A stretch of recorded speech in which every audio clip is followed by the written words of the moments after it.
নমস্কার বন্ধুরা, আমি মিতা লাইফস্টাইলের মিতা। আজকে আপনাদের সামনে একটি মজাদার রেসিপি মশলা ম্যাগি নিয়ে চলে এসেছি। রেসিপিটি ভালো লাগলে লাইক, কমেন্ট, শেয়ার এবং পাশে থাকা বেল আইকনটি বাজিয়ে দিন।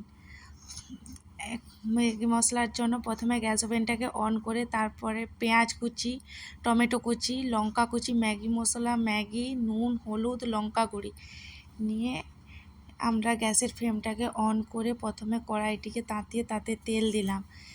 তেলটা যাতে গরম হয় সেদিকে আমাদের লক্ষ্য রাখতে হবে। আর ওই তেলের ওপর পেঁয়াজ কুচি দিয়ে যাতে পেঁয়াজ কুচিটা ভালোভাবে ভাজা হয়, তার উপরে একটু নুন দিয়ে দিতে হবে যাতে পেঁয়াজ কুচিটা বাদামি রঙের লালচে হয়ে আসে। না, পেঁয়াজটা ভাজা হলে ওই খেতে ভালো লাগবে না।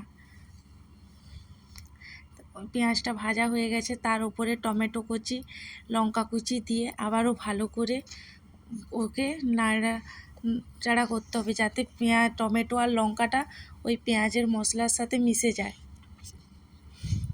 দেখুন বন্ধুরা, আমার ঠিক মিশে আসছে অনেকটাই এবং তেল ছাড়তে আরম্ভ করে দিয়েছে।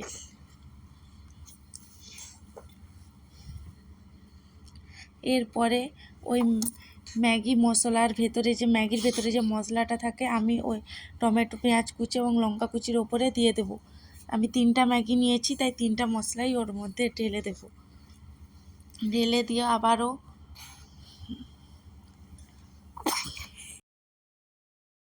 নাড়াচাড়া করতে হবে যাতে ম্যাগি মশলাটা না কড়ার মধ্যে বসে। তার পরিমাণ মতো হলুদ এবং লঙ্কা গুঁড়ো দিয়ে আবারও ভালো করে নাড়তে হবে যাতে ভালো করে লঙ্কা হলুদটা মশলার মধ্যে মিশে যায়। জল দিয়ে মশলাটাকে ভাজতে আমরা বসিয়ে দিয়েছি।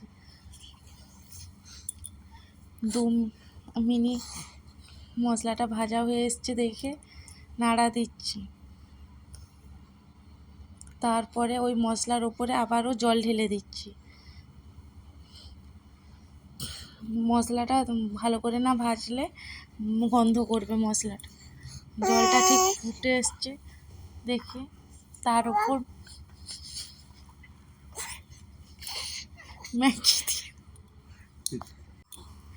উপর ওই ম্যাগিগুলো দিয়ে দিচ্ছি।